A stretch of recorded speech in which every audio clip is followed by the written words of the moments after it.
yo kasi 10 heures pili bato bakolo na ndimi tele na bomuna mutu na porte wana na porte kwa matatu yo tena ba par hasard ba buni porte fomu agodi na komba tata mwana pe molimo santo bandeko balandi ba émission na biso kamba centre de l'univers spécialité Simon Kimbangu kamba ezali nini tozana kati komba te posa na biso ezali toyeba kamba elakisi nini yango wana lelo oyo esengo na biso ezali ete tosangana na ndeko na biso babengi papa Pascal mais mpona yango tokumisi bino mingi topesi bino mbote mingi sans ya nkamba yango toyeba sa situation géographique ezali esika nini na sens nango ethnologique na ntina yango bokolanda tokutana na papa Pascal. Papa Pascal, bonjour papa. Bonjour papa Pédi. Merci mingi na ndenge na plateau na biso bambate posa na biso toyeba kamba ezali nini na kosenga yo ofana. Merci.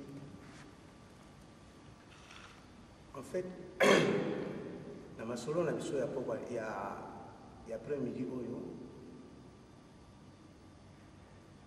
tokosolola likambo etali mboka nkamba tokopesa situation géographique nango mpe tokoluka topesa sens étymologique ya monkamba nakanisi bato mingi bakosepozaka baquestion balobi ete nkamba ngo ezali wapi kasi lelo tokomeka nanu kolakisa ete esika nini mboka nkamba ezali solo balandi na biso nkamba ezali mboka oyo ezali na kati ya continent ya Afrique plus précisément na kati ya mboka oyo babengi République démocratique du Congo nkamba ezali na kati ya province ya Bakongo na district nango ezali Cataract territoire nango ezali Mbanza-Ngungu secteur nango ezali Ntimanti chefferie nango ezali Nzundu kasi nkamba pe na pembeni nango ezali limité soki totali na nord nango tokomona Ngombe Kintsuka na sud nango tokomona ete ezali Yana tolobi ete tokopesa sens étymologique ya monkamba solo monkamba ezali na Kikongo na sens étymologique ya nkamba bapesi biso sens mibale wenda kuba kamba sens ya liboso ya mibale pe tokoloba kaka ete wenda kuba kamba kasi na yango mibale wana tokomona ete différence ezali ntango balobi na moto ete wenda kuba kamba elakisi ete kende koyamba bango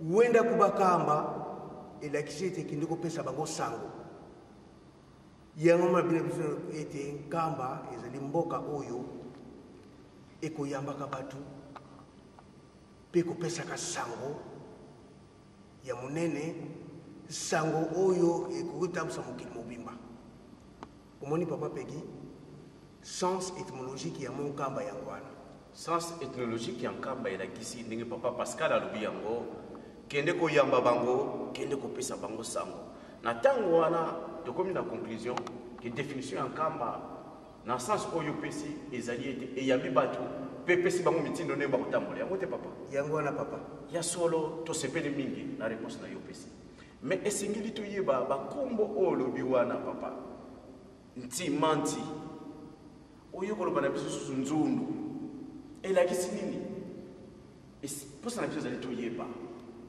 yango wana ya solo papa Pegi Ntimanti na Nzundu ezali na Kikongo Ntimanti elakisi motema ya mokili Nzundu elakisi mbuma ya motema solo papa Pegi ezali hasard te ete papa Simon Kimbangu abotama na secteur Ntimanti mpo soki totali na kati na mokili tokomona ete bato ya mayele ya minene baloba yango ete l'Afrique est le berceau de l'humanité. Mais centre Afrique ezali na kati ya Congo. Toyebi ete tata na biso mokonzi oyo ya kala tata Mobutu alobaka likambo moko na Nations Unies, mais ezalaki parole moko prophétique oyo alobi ete l'Afrique a la forme d'un revolver et la gâchette se trouve au Congo. Donc papa Peggy ezali hasard te papa Simon Kimbangu akali kobotama na kati ya secteur ya Ntimansi po ete Ntimansi nde tolobi ete ezali centre to motema ya mokili ntima, donc elakisi motema nsi elakisi mokili ozo komona papa Peggy yango wana balobi na biso ete Ntimansi, donc centre de l'univers. Il y a solo Toyo qui répond à papa à l'objet de biso. Même tu me souviens que loba, même à Cambo à ce koloba, oh ya zulia ko wapi. Pamba te ba to bali ngakaba yeba. Au saliba recherche. Bien au zoloba donc kaka ndenge yomoko moneli. Yango na posa na biso yeba. To yeba mais likamona papa Pascal. Au zulia ngo wapi ko na biso ke nkamba et ça centre de l'univers. Solo papa Peggy papa Simon Kimbangu tango azalaki kokende bakoko na biso batunaki ye ete tata Simoni otikili biso nini alobi maye nyonso bokozala nango mposa botala na kati na mokanda ya bomoi yango wana papa Peggy tokozwa mokanda na bomoi tokotanga bongo na kati na mokanda ya Michel. Na mokanda ya Michel tokotanga Michel chapitre 4 verset 1 à 3. Ce qui peut toki kosuka na 2 et vous allez une bonne chose. Ce qui todui toki ko bana lecture na biso. Titre nango ezali promesse de restauration. Balobi était il arrivera dans la suite du temps que la montagne de la maison de l'Éternel sera fondée sur le sommet de montagnes, qu'elle se révéra par-dessus des collines et que le peuple y afflueront. Des nations y rendront en foule et diront, venez et montons à la montagne de l'Éternel, à la maison de Dieu de Jacob, afin qu'il nous enseigne ses voies et que nous marcherons dans ses chantiers, car de Sion sortira la loi et de Jérusalem la parole de l'Éternel. Ozakoyo ka papa Peggy balobi na bisoko ekoya na tango ekoya Yerusalem ya sika ekosalamela na kati ya bangomba mabota na mabota ekowuta esika na esika ekoya pour le kudwa sango balobi ete na kati ya Yerusalemi epai mibeko pe mitindo ekowuta kuna nde bakoyekola balobi lisenseigne bakopesa bango po ete ndenge nini mokili ekoyi kotambola soki totali yango bien na banzembo tokoyokaka balobi na biso ete Yerusalemi oyo bamonaki oyo tata Yohane amonaki ekitaka amonaki yango kaka na vision mais balobi na biso ete nkamba Yerusalemi liampa yango wana balobi na biso na kati ya mokanda ya Michel balobi na biso ete il arrivera dans la suite des temps na ntango ekoya o makambo ekomama na ntango ya kala ezokokisa masikoyo papa Simon Kimbangu alobaki ete nyonso zango posa totala na kati na mokanda ya bomoi tomonaki yango maseki papa kasi lelo oyo toza komona yango ete na kati na mokanda ya bomoi toza kodécouvrir papa Fumandongo azali koloba ntango nyonso ete bana na ngai bosalaka recherche omoni tolakisi yango na kati ya bible ngai te munakomi yango yo te mutokomi yango mais ekomamaka na ntango ya kala ntango koya ti Yerusalemi ya sika ekosala bala na sommet ya montagne tout en un nkamba negezali nkamba etonga maplace ni na sommet ya colline. Oui, oui. Sokotali forme ya nkamba ezali lokola globe terrestre bakata mona katikati. Il y a une partie qui est émergée, une partie visible. Et pas il y a un nyonso ezali. Ozo komona. Balbi ete mibeko. Tukuzongo kuna. Na mitindo. Kuna Kutula kuna na nkamba. Merci mingi papa Pascal amayo la kisibiso. Ya solo tuzali kupusana be kupusana. Balobi nkamba eza na centre de l'univers. Olobi eza na katikati. Ya Pascal. Définition pessimisme ethnologique olobi ntemante. Sans tout traduire il a qui s'y était na katikati ya motema. Il a qui s'y était eza na centre de l'univers ntemante. Mais okoki kolimbola biso ngona ndenge mosusu po toyeba ngo malamu pamba te yo olobi ete papa Simon Kimbangu alobaki na biso ke manyusu bokoluka botala mo na Bible. Yo na Bible na yo olobi nini? On a pour ça toyeba. Solo papa Peggy. Ba réponse na biso nyonso ekozala kaka na kati na mukanda ya bomoi. Po abatu bakoloba ete makambo wana nyonso baza kobimisela ngo eza kokuta wapi. Kasi tokofungula so mukanda na Nzambe. Tokotala bongo na kati na mukanda ya Zacharie 8. De 1 à 8. Na likolo balobi na biso ete rétablissement de Jérusalem. Tokozwa lecture na biso tokotaka. Au nom du Père, du Fils et du Saint-Esprit. La parole de l'Éternel des armées se révéla en ces mots. Ainsi parle l'Éternel des armées. Je suis émis pour Sion d'une grande jalousie. Je suis saisi pour elle une grande frayeur. Ainsi parle l'Éternel. Je retourne à Sion et je vais habiter au milieu de Jérusalem. Jérusalem sera appelée ville fidèle, la montagne de l'Éternel des armées, montagne sainte. Ainsi parle l'Éternel des armées. Des vieillards, de femmes âgées s'assieront encore dans les rues de Jérusalem, chacun le bâton à la main, à cause des grands nombres de leur séjour. Les rues de la ville seront remplies de jeunesse.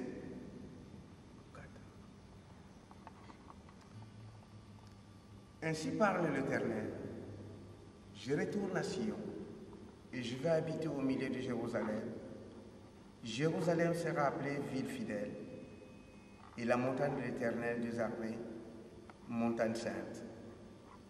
Ainsi parle l'Éternel des armées. Des vieillards, de femmes âgées s'assieront encore dans les rues de Jérusalem, chacun le bâton à la main, à cause du grand nombre de leurs jours. Les rues de la ville seront remplies de jeunes garçons, de jeunes filles jouant dans la rue. Ainsi parle l'Éternel des armées. Si la chose paraît étonnante aux yeux du reste de ces peuples, en ces jours-là, sera-t-elle de même étonnante à mes yeux, dit l'Éternel des armées. Ainsi parle l'Éternel des armées. Voici, je délivre mon peuple du pays de l'Orient, des pays du soleil couchant. Je les ramènerai et ils habiteront au milieu de Jérusalem. Ils seront mon peuple et je serai leur Dieu avec vérité et droiture. Omoni, balobi na biso ke akolongola mona Orient. Vous demandez on a 7 papa. Na verset 7 ou bien on a verset 7. Voilà. Alobi ekolongona Orient. Mais alobi ete nakoya kufanda na kati na bango. Donc oya na bango. Bango bakozala peuple na ngai. Ngana kozala nzambe na bango. Alobi ete bakoko. Ba jeune fille. Ba jeune garçon. Bakomata ngomba. Pona koya mona na nkamba. Balobi ete na ville ya Jérusalem. bana mike bakosala bamikolo bakosala omoni papa peki de bakosepela mpona nzambe na bango alobi ete na kolongolango na orient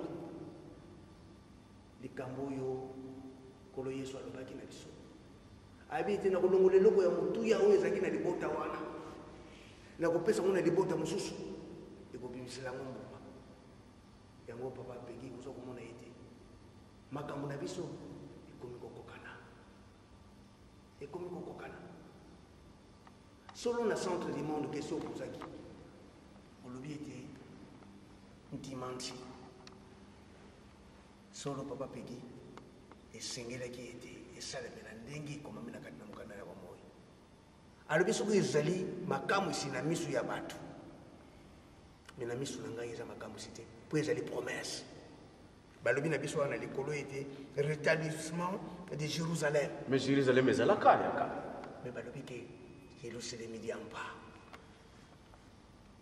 oyo dikundanga tata nzambe mfumu etu Yesu Kristo ye tata mwanda velela papa peki soki otali na kati na mokili luka esika nini oyo mozole ezali ke bato wana baloba ete oyo aza na kati ya mozole azali nzambe na bango c'est nulle part soki tokamati par exemple bamusulman bakobengaka mahomet prophète na bango voilà soki okepa babouddhiste okomona ke babouddhiste bakobengaka buddha prophète na bango kasi biso bakimbangisi tokobengaka papa simo kimbangu nzambe na biso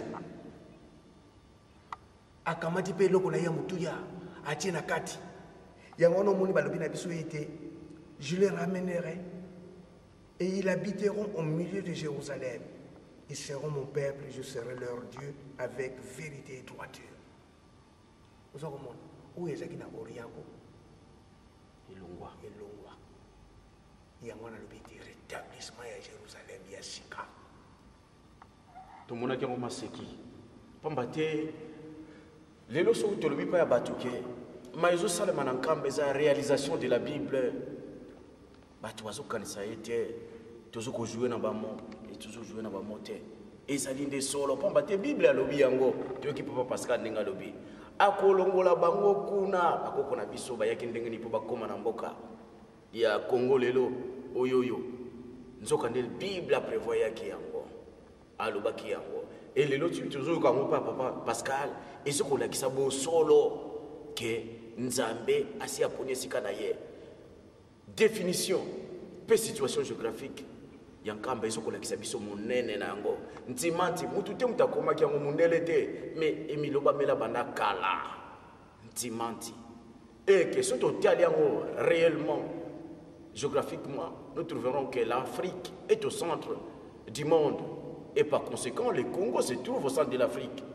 Donc il ne nous reste pas à douter qu'un Kamba se situe dans le centre du Congo. Natangwana ya solo mai o papa Pascal solo bana biso ezali ya solo yangwana bande konanga yi tolanda mais papa Pascal surtout pour ça ni moi muke ba o ba kolanda biso sima to komona ete papa Matondo a précis définition spirituelle ya Nkamba alobi ete Nkamba dingo tsholoba yango iza ifandeli ya tata Nzambe kolo Yesu tata Molimo Santo ikomi tozoko vivre na bango face à face tozoko mona na bango tozoko dame na bango place moko likambo wana ko musala ngai motema nasoko yeba te likambo nakoloba ngo ndenge nini nakolobela ngo ndenge nini papa Pascal yum to benga mina mukolo mwalelo olobela biso likambo yango olobi nini tata pedi solo Nzambe azali pauvreté bato mayele ya mokili ya ndenge na ndenge balukaka bayeba likambo oyo me Nzambe na biso kimbangu ye alakisi biso ete papa peki ndenge tekuti koloba opozenga mutuna na mutuna oyo opesi ngai eyano nango ezali yango tolobi ke makambo na biso nyonso fo ezala palpable na kati ya bible. Papa pedi na kobenga yo otangela biso na kati na mokanda ya Ézéchiel. Ézéchiel 37 verset 26 à 28. Ézéchiel 37 verset 26 à 28. Batata na mama, merci mingi papa Pascal na ndenge otindi ngai na kwa kotanga mukanda mwa Nzambe tolanda. Na komba tata mwana pe molimo sans. Je traiterai avec eux une alliance de paix et il y aura une alliance éternelle avec eux. Je les établirai, je les multiplierai et je placerai mon sanctuaire au milieu d'eux pour toujours. Point. Ma demeure sera parmi eux, je serai leur Dieu et ils seront mon peuple. Et les nations sauront que je suis l'Éternel qui sanctifie Israël lorsque mon sanctuaire sera pour toujours au milieu d'eux.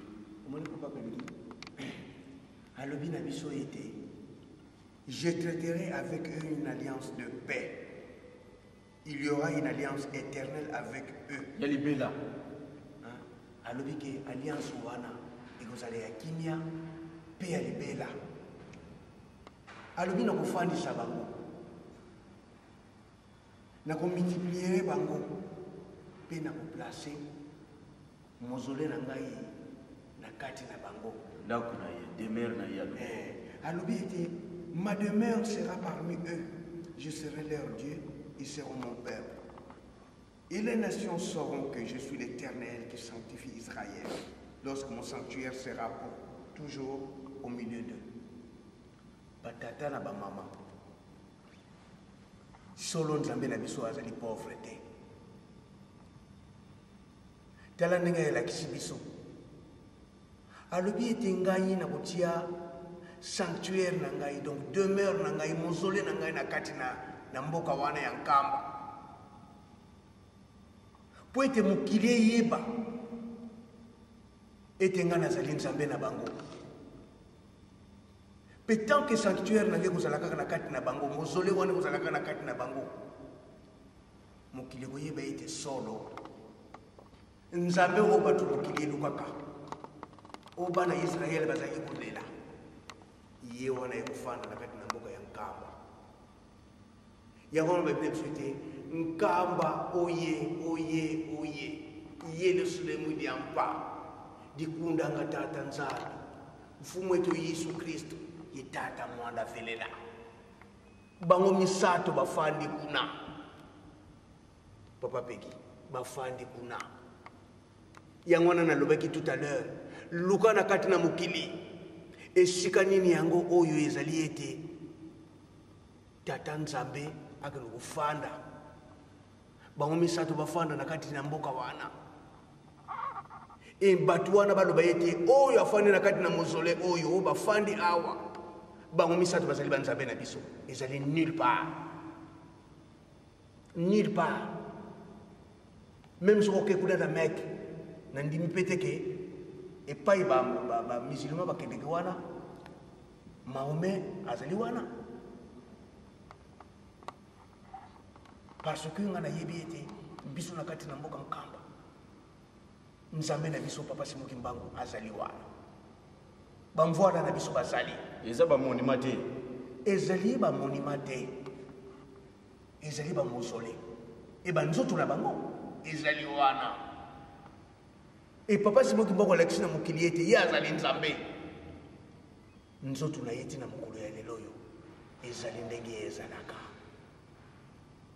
Yango na lobi na biso ete na kotraite na bango alliance na kosala ya libela na libela ya tata molimo santo balobi na biso ke na kati na mokanda na bomoi balobi ete nzambe akoya kolo Yesu akoya tata molimo mosanto akoya mais tata molimo mosanto akofanda na bango éternellement. Voilà, confirmation babilo bila mo banakala sikoyo tuza komona ete papa Simon Kimbangu biso lobi ete molimo mosantu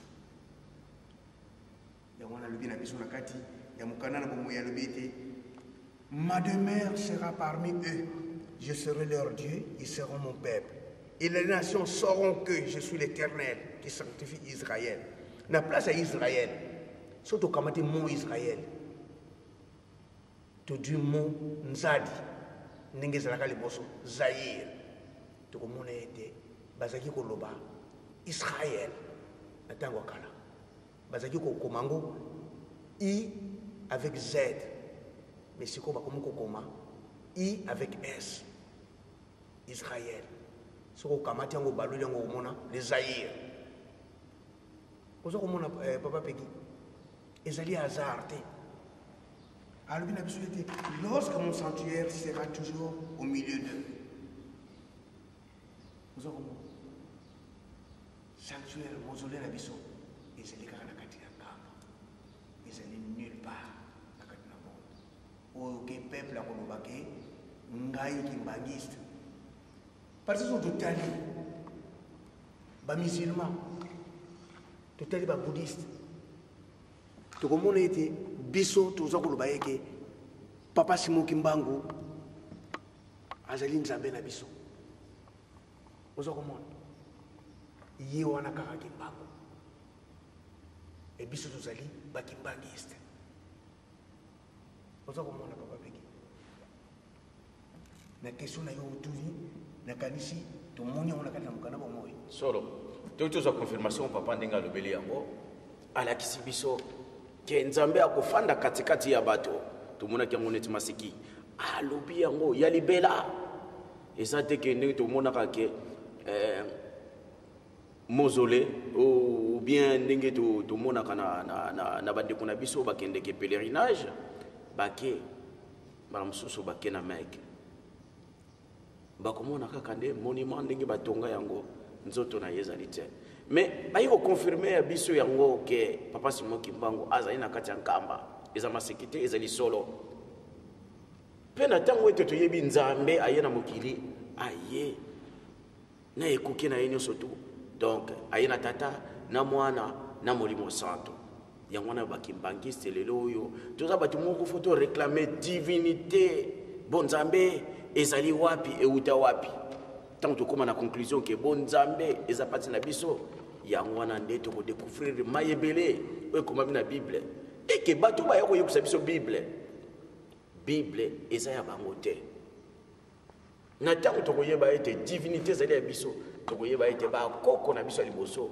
oyo basala bible baza biso za symboliser na mai oyo ya bango na tango wana tokoluka monene ya bonzambe tango tokoyeba ete nzambe aza kati na biso tokodiscute na mai oyo bango basalaki pete tozwa originalité authenticité ya mokanda mwa nzambe tout l'équipe Papa Pascal en tout cas merci mingi na mai olakisi biso mais conclusion ezali nini mais Papa Peggy avant conclusion wana tokofungola so na mokanda ya nzambe tokomona na kati na mokanda ya Psaume 33 verset 12 balobi na biso ete heureuse la nation dont l'Éternel est Dieu, heureux le peuple qu'il choisit pour son héritage. Moni qui me voit ma biso de joie. Ne qui me voit ma biso de joie, ba pesi biso, ba mausolée. Kamba oyo tata Yohani amonaka ville sainte oyo amonaka na kati ya vision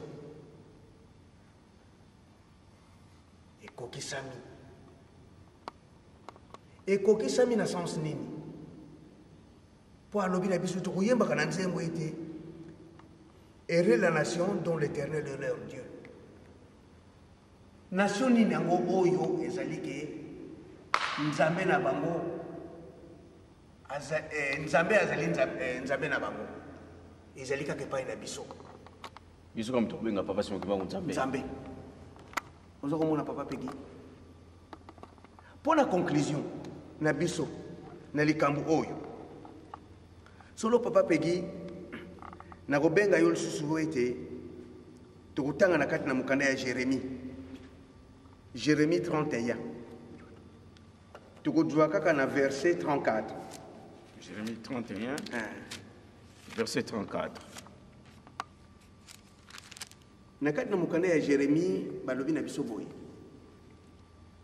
okombo ya tata pe ya mwana pe limo santo balobi celui-ci n'enseignera plus son prochain ni celui-là son frère en disant connaissez l'Éternel car tous me connaîtront depuis le plus petit jusqu'au plus grand dit l'Éternel car je pardonnerai leur iniquité et je ne me souviendrai plus de leurs péchés.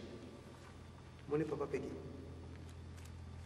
Papa, où est comme une mususu makambo zoloba. Alobi na biso ete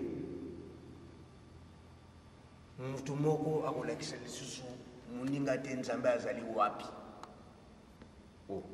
Po ete bato nyonso bakoyeba ete nzambe omokili endukaka azali nde na mboka nkamba mukolo to mwana Na bana mike. akolakisa lisusu te ke papa Simoki Mbangu azali wapi. Papa Simoki Mbangu azali wapi. Même qui mo zokolala. Bango nyonso bakoyeba. Bato nyonso bakoyeba parce que mutu akoyebisa so moninga te. Yango tozomona na bana mike. Okotuna bana mike, qui est votre Dieu? Okomona ete mwana mukaza koloba na yo papa Simoki Mbangu. Papa Simoki Mbangu. Yango wana lobi na biso ete awa lobi ete car tous me connaîtront depuis le plus petit jusqu'au plus grand dit l'Éternel. Et comme tata. Tango wana mokili. De toutes les façons papa Peggy. Mokili comme goyeba. Et comme goyeba. Totika kolala. Tolanda maloba papa parce que la zolo bana biso batata. Ba mama. Alobi des plus petits au plus grand. Yon tout mona bana na biso suka moni cassette to DVD alobino. Papa, maman, tchela ngango pamba tena lingina mona papa Simon.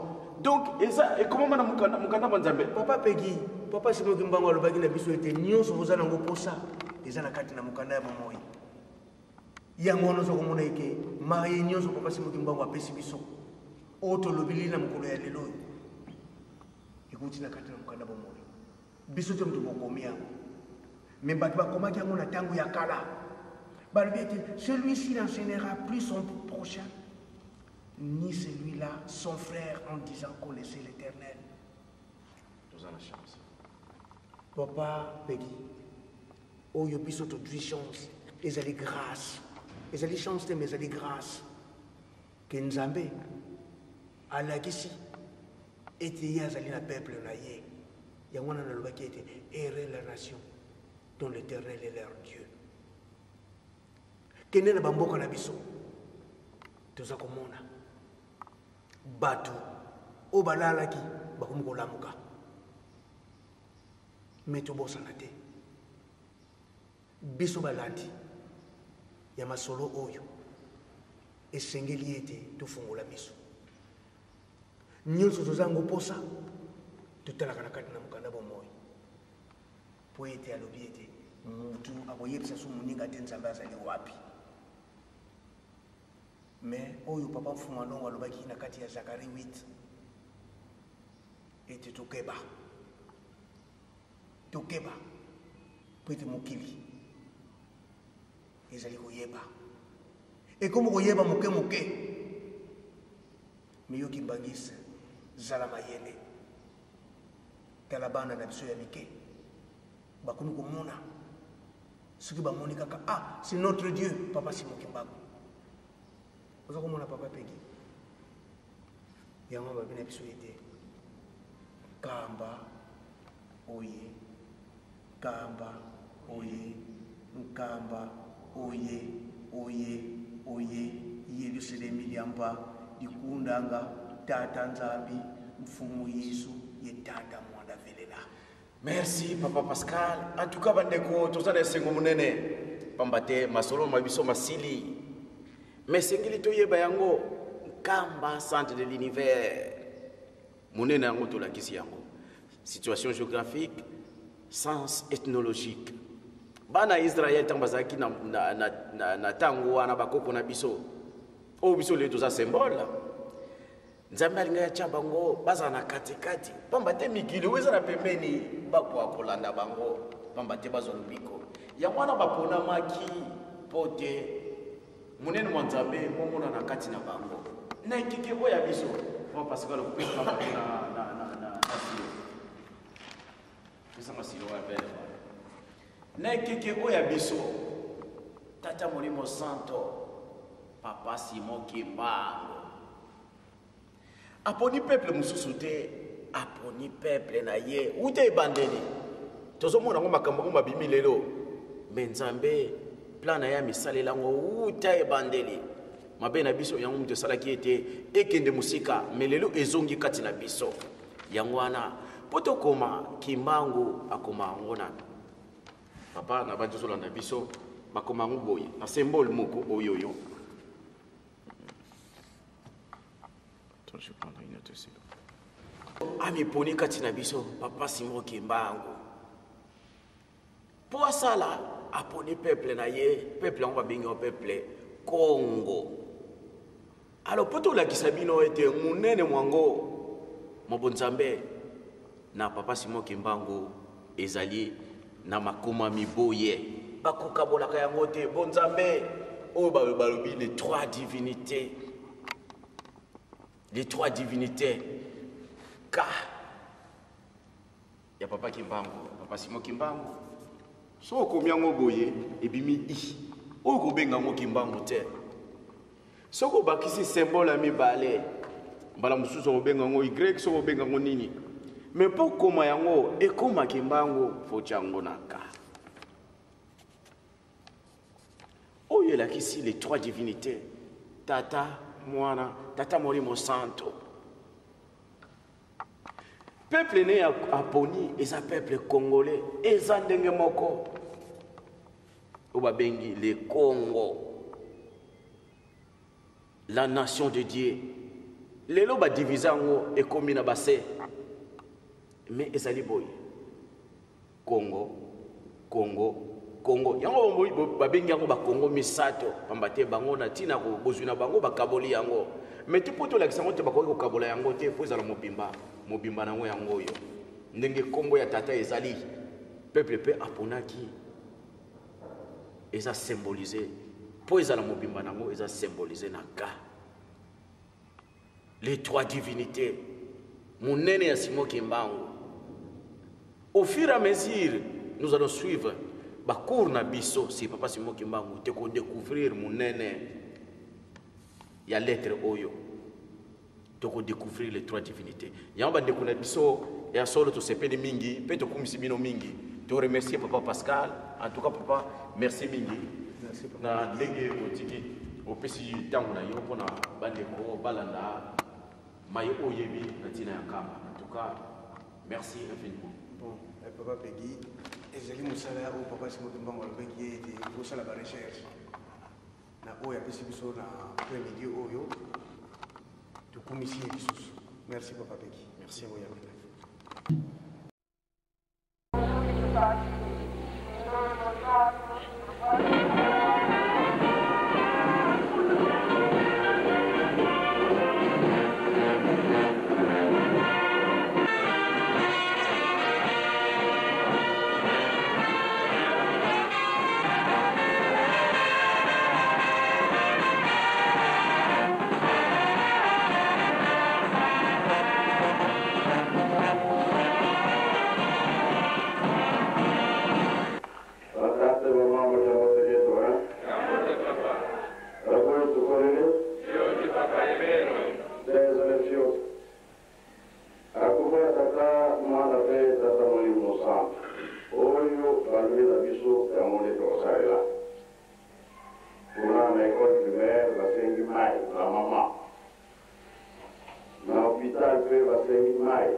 tournera l'année 2006. C'est la rencontre prévue entre l'Église et l'Église, le représentant légal de l'Église, son éminence Simon Kimba et toute la presse timoniste. C'est donc la toute première fois dans l'histoire de la presse que le chef spirituel ait interpellé toute la presse timoniste du monde entier pour venir ici à Carbone de Jérusalem s'entretenir avec lui l'année 2006. C'est donc le grand événement du moment, le grand événement de l'année, qui donc termine cette année en beauté 2006. Effectivement, nous sommes le jeudi 28 décembre 2006, sur la date choisie par le Coran, où la presse timoniste et le Coran s'entretiendra. Nous allons suivre ce long reportage qui est donc signé Joe Makozo et Stanislas.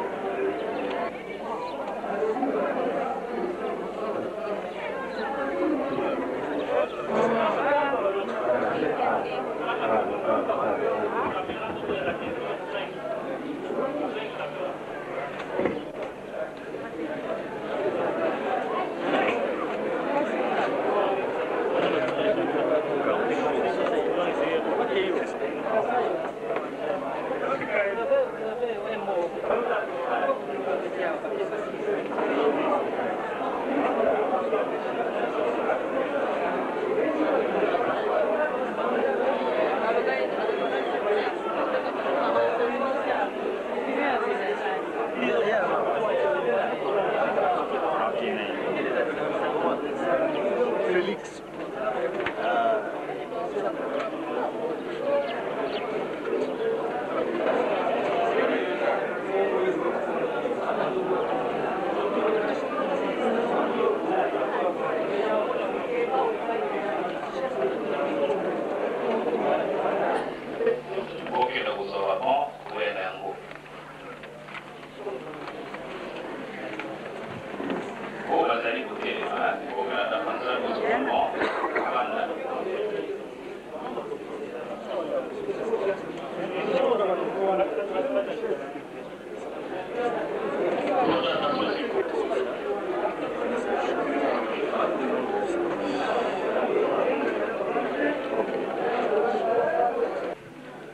Allez, attention. GP. Vous avez les colonies qui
tozongisi bino matondo pamba te bolingo na bino yali monene nakolinga bolingi biso bobengi biso toyaka na esika oyo ya mibale tosengi bolimbisi pamba te toyali ya kokoka te surtout ngai moto nafukamisi bino nali ya kokoka te tika ete bokolimbisa nzambe na biso nini tokoki koloba bino boyali tata biso toyali bana.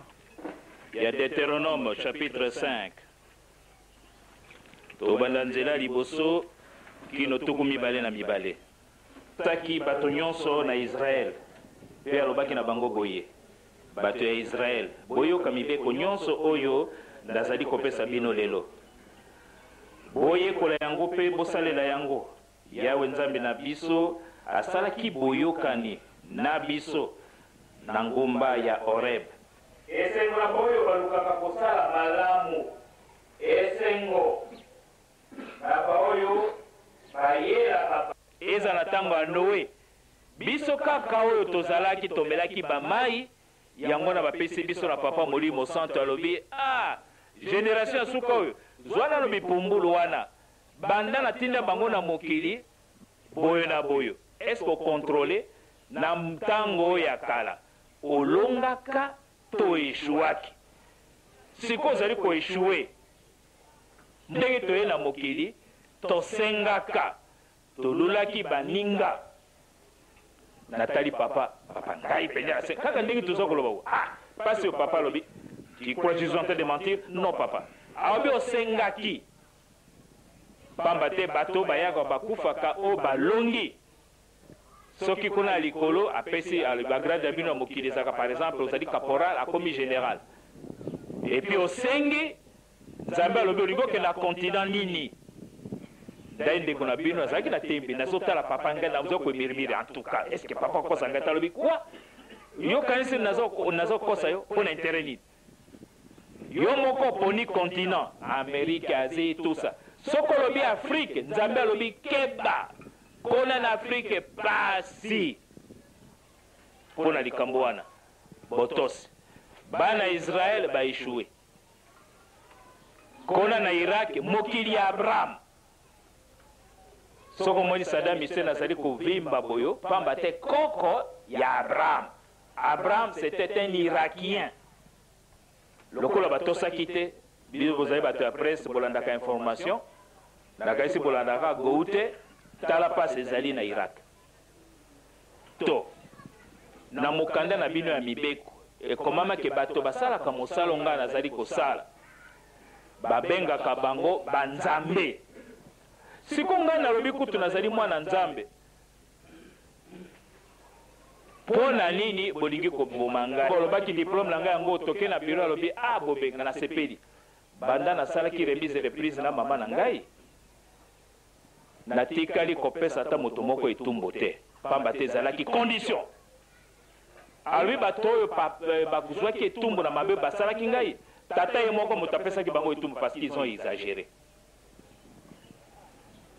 Et alors donc biso tozali awa mpona okenda mosika te baenvoye batindami ndenge totangi na mokanda ya tata nzambe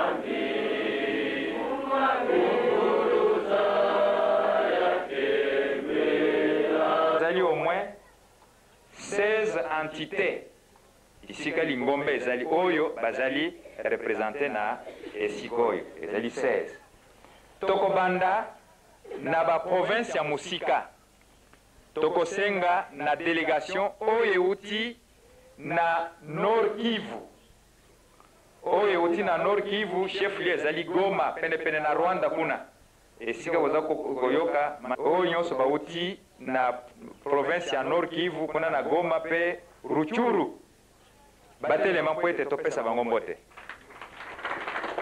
voilà bazali bango mibale oyo chef de division na Goma kuna ye azali na Ruchuru bango mibale merci asseyez-vous bazali Kivu tokosenga sikoyo na province du Katanga kuna na Lubumbashi batelema mpo ete topesa bango mbote baye bato 6 kuna na Katanga bokanisa na province ya Kasai occidental voilà aye moko chef donc délégué ya chef de division azali kuna aye ye moko mpona ko représenter province ya Kasai oriental. Voilà, tozali aye ye moko chef de division ya Kasai oriental. Tomonier, merci, asseyez-vous. Aye ko représenter ya Bandundu. Province ya Bandundu batele makwete topesa bango mbote. Voilà, bazali misato batata mibale na mama moko azali kona na sima ya utike kwite oyo bauti na province orientale chef lieu azali Kisangani. Donc batelema kwete topesa d'abord avant tokosenga na province orientale bauti na Ituri oyo tambola sango soki bazali awa batelema. Voilà, papa uti na Ituri esika toza koyoka bazali 15 personnes plus azali 16. Voilà, délégation utile à province orientale, qu'on a na Kisangani, baye 16 personnes, tango bayoki appel ya papa, et imaginez, kulunga na Kisangani, kokoma awa, ezali, talo nini, province ya Bas-Congo. Province ya Bas-Congo, to sengi bino banso, boti na Bas-Congo, bote le mampoete, to pesa, bino mbote. Voilà, na Bas-Congo, bayoki, na moni na papier, et ezali, 34 personnes baye pour représenter province ya Bas-Congo. Équateur, merci papa pasteur. Papa auti na province ya Équateur azali chef de division, azali militaire. Komisikoyo na avant to ça to moni délégation ezali ya 188 awa. 188. Bino banso bouti na province ya Kinshasa, ville province capitale, botelema mpwete papa kokomona bino apesa bino mbote. Biso banso touti na Kinshasa. Biso banso touti na Kinshasa eza la direction eza la nini vous allez confondre na chiffre oyo touti kopesa. Awa ozali na rateliki ozali wapi ezali na chiffre to unifier nyonso pona kolobete ba bouti na Kinshasa bango oyo. Merci à Soyevo. Tozali na province mibale oyo ezali représenté. Tokosenga na province ya Kabinda. Kabinda asengi pe baye bauti na Luanda na yo oyo bauti na Luanda botele makwete topesa bino mbote. Alors na Luanda bazali 5 personnes et puis na Kabinda Mutumoko, ce qui fait 6 personnes oyo bauti na Angola. Telema poete toko kopesa bango mbote. Papa mona bango. Na Pointe Noire tozali na Batomi Balé. Batomi Balé tomoni mama chef de division ya presse. Mama Evelyne mususu zali awa bazalo na baye bauti na Brazzaville. Batelema poete topesa bango mbote papa mona bango. Donc bango baye misato. Tozali na mibale mususu azali sima na pembeni na te awa oyo auti na Allemagne atelema poete topesa mbote. Voilà, tozali na papa César yende aye ko représenter Allemagne. Merci, asseyez-vous. Tokosenga na Londres. Maman, oh, il y a que représenter presse qu'on a à Londres. Maman, mettez-vous debout. Maman, aïe, Nantina, il y a que représenter presse na biso qu'on a à Londres. Maman, Fanda, pour l'extra, pour presse en boîte après.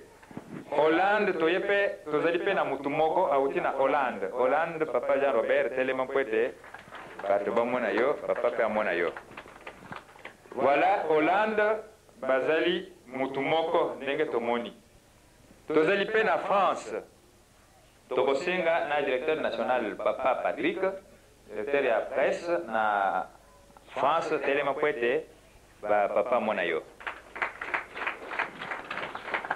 Voilà, ye auti na France aye ko représenter siko ende azali ko telemela presse na République française. Merci à Soyevo. Ya Nkamba bazali awa. Au total, bazali 20 personnes. Oyo bazali na presse ya Nkamba. Merci à Soyevo. Elingo Lobete en attendant tata mwana tata Mulimo sana. Merci à Soyevo. Tata na biso, nzambe na biso. Tozali obena liloba moko kozongisa matondi ya mingi mpenza na ndenge yo okaniselaki biso po ete obianga biso na mboka Nkamba Jerusalem ya sika. Ezali lokola ndenge osalaki na conférence internationale liloba ebimi na sanza ya octobre novembre. 2-3 mois après, tokomi kaka na février, le Kakimbango, conférence internationale de se tenir. Au bien biso, na octobre, novembre, au bimisi sango, yomoko moni papa, soki yote, mais koki kosale maboite. Bato balingani mokili mubimba, kouta Katanga, kouta Goma, kouta bisika na bisika, na sanza moko kaka, na mikolo kaka. Donc, mon ami que yodo bengaki biso solo, que comme on a délégation ya boye, mokili mobimba représenté, et ça de biso to salité, to tindamaki, yango wana, to lobaki to sakana liloba moko, kozongisa matodi. Mosala esalema. Mais lokola ndenge toyekolaki epai na yo na kati ya RDC azali informé. Donc bakonzi nyonso ya presse na RDC bazwaki mokanda bapesi baencouragement na bango bayebi ke yo obiengi biso po baoyo nyonso baza bajournaliste. Donc baconfrère na bango lisanga na biso nyonso ya bajournaliste na mboka bazali informé. Oyo azali ministre ya information presse, oyo mpe azali porte-parole ya gouvernement. Ye mpe azali informé, apesaki biso encouragement.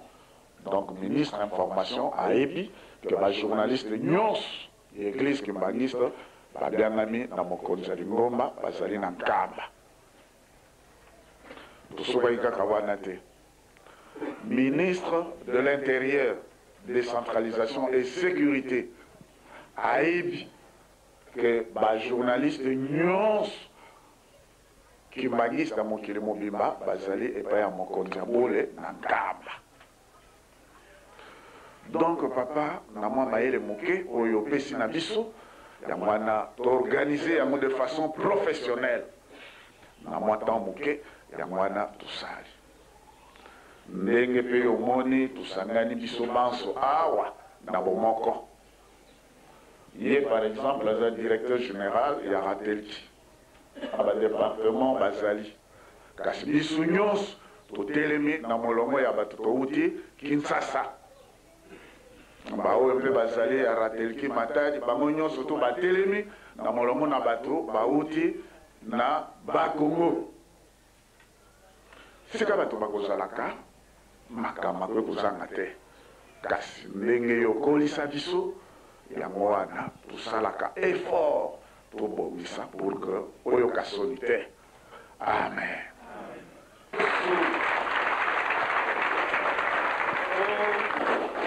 On est ensemble. Kimbangisme oye. Kimbangisme oye. Kimbangisme oye. Espoir du monde, Église universelle. Nkamba oye. Nkamba oye. Nkamba oye. Yerusalemi, Nkamba, Ikunamba, Tatanami, Kumuisu, Ekata Mwana Pele. Preski oye. Preski oye. Preski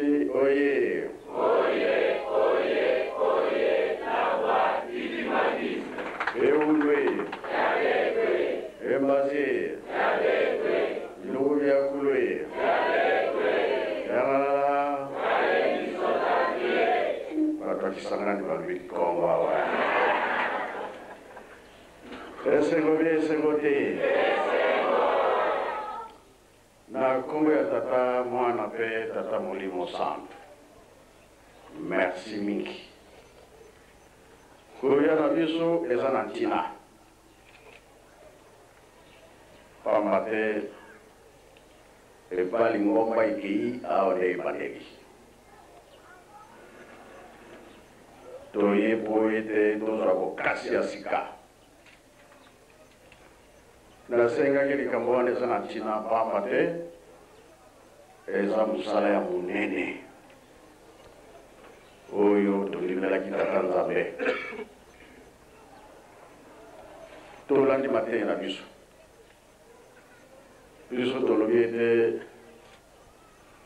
tata Simon Kimbangu Molimo Santo. Boye. Tolobi papa Mfumambanza Kolo Yesu. Boye.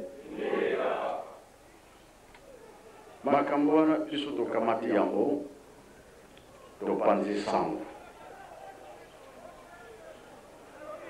Tina Matei papa Bobe apesi biso Matei ya Molimo. Misala pe ya milimu. Biso batu ingomba ya nani? Ya tata Molimo. Biso bana ya nani? L'accès tokosala musala tokobanga te, tokosala musala pe na bonzoto te, na kati ya Molimo. Tango wana Molimo elataka biso tokobangaka lisusu pe. Tolobaki ete oyo koya esala nini? Yango nga nalobi tobengisi bino nyonso et to répondre à l'invitation pour aider asi tolimi mili pata azoka kasima akenda wapi pambate bakoko tango babakaki likambo yango balobi oyo koya eya balobi bokokangama bango balobi malamu mpe tokangama bazongaki nsima te bamili pati ya liboso bango wana avant soki bazongaka nsima likambo nde emonani te lokola bandimaki badeside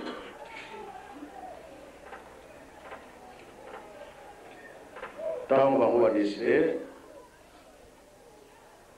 oyo tofetaki le 24 décembre l'État apesi mokanda lingomba ebima libanda basambela na bango solo nde yango wana me bazalaki na kati ya koyokana bapapa balobi sika wa lingomba bato bakritike me Simon Kimbangu basalaki lingomba te mpo na nini bango bana basali lingomba me makambo oyo ye ayaki nango ye tata Molimo Santo soki lingomba ezali te likambo ekotambola etambola te parceke papa baza na raison basala lingomba po histoire etikala libela bato babanda kosalela likambo wana etikali nango eza lokola kolo Yesu ye tobomi ye bango baloya mosala ekufi atikaki bayekoli boye bayekoli basali makasi ngomba ebimi ngomba ke mokili mobimba ndenge moko na ntango ya tata Molimo Santu papa balobi sikawa tosala baba ni te na ntango bango batiki biso eye sikoyo na mapeka na biso ntango ekomi mpa na biso tolobi mpe biso tokozonga nsima te yango tozosala misala ya tata Molimo Santu na yango papa Fumalongo alobi tempelo ya matete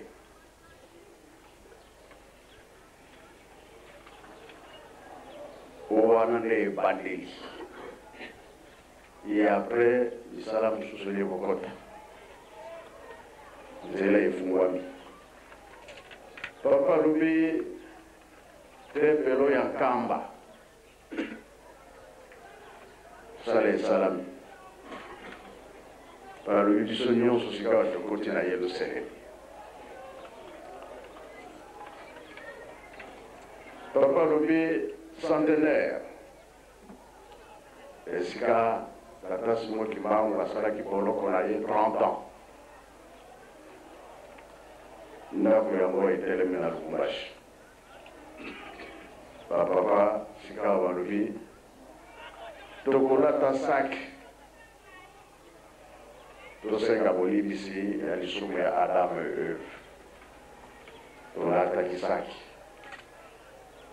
balobi nsima nango bokotala makambo ekoya mokili eningani mpe eningani te mpona nini butu ata ingeli ntongo ekosala nini biso tuna kolanda kaka oyo bango balobaki kati na biso tozokende pombanza na 99 ndako na ye esili zalaki na bilaka toke amphithéâtre akei na 99 afongoli yango kozwa koko kintembo aye bowumbu esila pamba te ye abandaki na mabele 70 ans eske biso tokota su bowumbu koko kintembo asisaki makambo nyonso 70 ans na se ya mabele soki totali kotika papa mama azalaki kotika biso ye alobi biso tokei kasi tokei mpona kobongisa makambo awa bino bokotikala kozala makasi na mabongeli botonga Yelusalemi ya sika bino nde bapanzi ya sango ya mokili mobimba totonga nini okoteya mpe okoteya te opanza sango mpe opanza te preske oye oza kolanda bato baza koloba ke bilaka na ezali koumela me bapesi biso nzela soki koumela biso moko soki yango ekokende noki ezali banani oyo kolala supongi tokokanga miso tokobanda ezala te papa alobaki te butu moi tozali koloba tile ezali ntango mosusu kolala pongi ekimi po tozotala ndenge nini toza kotambola ndenge nini tozosala misala baprograme bapapa batikelaki biso eske toza koavanse mpe toza koavanse te est-ce que tolembi mpe toza kotambola donc oyo nyonso eza na programme chance bamuta bazali awa oyo mpe tozalaka na nkamba papa samba azalaka mokolo yango papa wanzongasi azalaka bamuta mosusu mpe bazalaka ezalaki lokola maniongo regret ya papa mfuma mbandi soki bosali na bino te etali bino kamba soki etongami te ngai lisusu te papa samba alobaka mpe alobaka te papa alobaka makambo nyonso ngai papa alobaka biso nyonso wana toyiya ezalaki lokola alobi me c'est comme nzambe ayebaka na ye programme na ye te ya kozala lisusu te me kuna bokotika tala bosaboli soki bosali te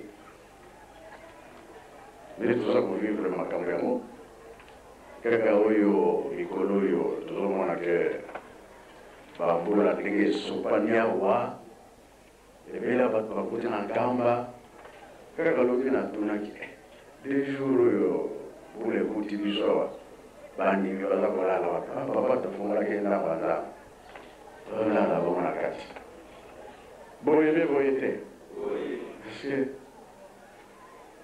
lelo yoyo ye na kwanga na yo yo efufu bie nini eloko kolia emuye ekozala so na ku ekozala so na ku te papa alobi totonga yerusalem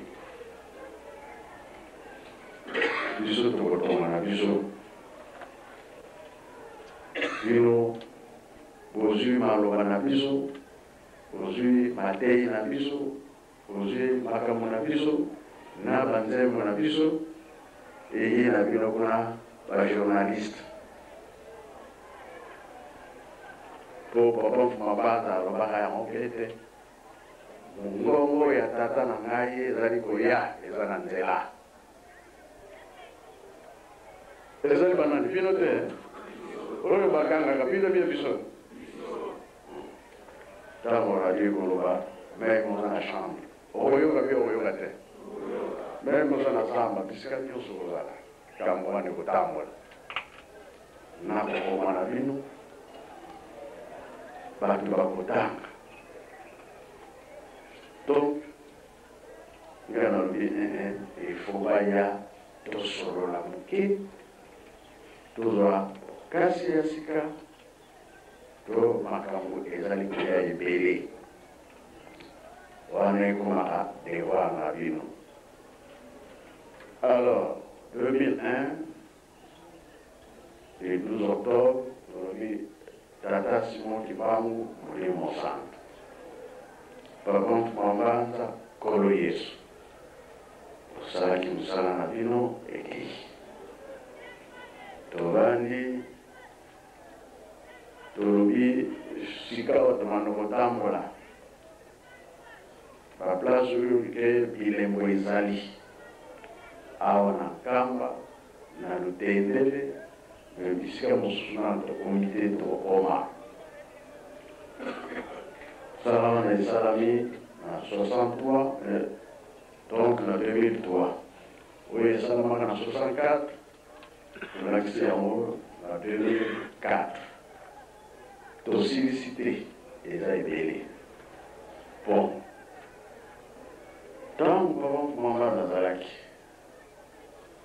bato mingi papa réhabilité tata Simon Kibangu babelge boye na boye papa alingaki likambo wana te po likambo na nkambo eza na ntango nango oyoki papa baza koyela ye mingi alobi te bayebaki tina nini ezalaki bango soki baza lisusu te ntango wana biso todemare likambo todemare mpe todemare te tina nde yango po totikali awa bakoko na bakoko sika biso te tozwi makasi ya kozwa likambo wana tomema yango mpo esalama donc ntango tokomema yango likambo esalami alors lokumu yango wana ya tata molimo centre mokili mobimba bakolanda mpe bakoyeba sika bakoye bato mingi balingi lisusu makambo ya pamba te naza kozwa batelefone mingi ndenge nini rateleki tanto bakangi tanto efungwami bashene mosusu tozolanda kaka mabina oyoki bakimbangiste e banon kimbangiste alors biso tokosala ndenge nini soki maladi ya courant tokotya moteur courant ata ekei moteur akosala toyeba maladi wana eza kouta oyoki ntina mpenza likambo yango wana bino bozali batei ngaza kozwa bakude fine mingi papa na nkamba ovandi boye biso esengo ezali te bashene mosusu kotala mabina eleki mingi rateleki mutatiaka makambo ya kitoko baprogramme ya kitoko banzembo ya kitoko toza kozwa ye lisusu te sika wana koti wapi biso tozali na ki oza kolanda ngambo moko nakomisi bino likambo awa tozali awa tokoyeba maladi nini mpo eglise bandimi mutu nyonso alingi asalisa biso oyo ezalaki o banzela eza kokangama nzela si efungwama lobi tokotya radio na lubumbashi totya be totya te totya lubumbashi la sepele ilezomona nkamba sima nkamba wapi paske 30 ans boye te nga sikoyo nalingi na 5 bakisangani ba province mosusu tozokozwa nsima nde tokokota soki brazzaville soki angolais toke kaka libela nzela esi efungwami babeto malamu tokobanga lisusu eloko te eza lokola bakoko bandimaka ete meme tokokangama tala décision ya malamu bapapa balobi ngomba ifo emonanaki sikoyo ekomi tona banani toyebi ke morso eza dure kasi tokolemba yango tolobaki ete eza ya bonzoto te kasi eza ya nini ekejise na mateya ya kobako azwi l'exemple beli elakisi ke eza ya bonzoto te awa tozali na moto aza na salaire azali te soki ozwi eloko moke bakobenga yango savon po ekokani na salaire te soki moto apesi yo 5000 eza na salaire soki moto apesi yo ndenge papa bobe alobaki $10,000 eza salaire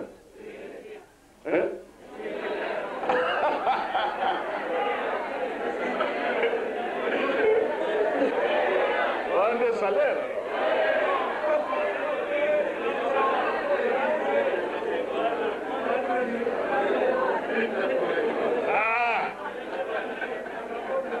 bakaliki na mutu etundi o programme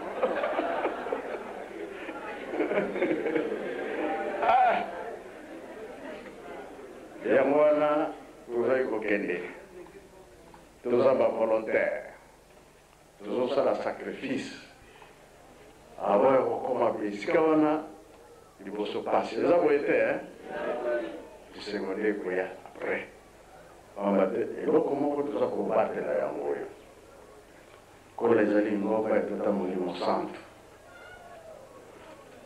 balobi oyo eza lingomba ekolakisa ndakisa na mokili mobimba ntango bazwi baponi ye place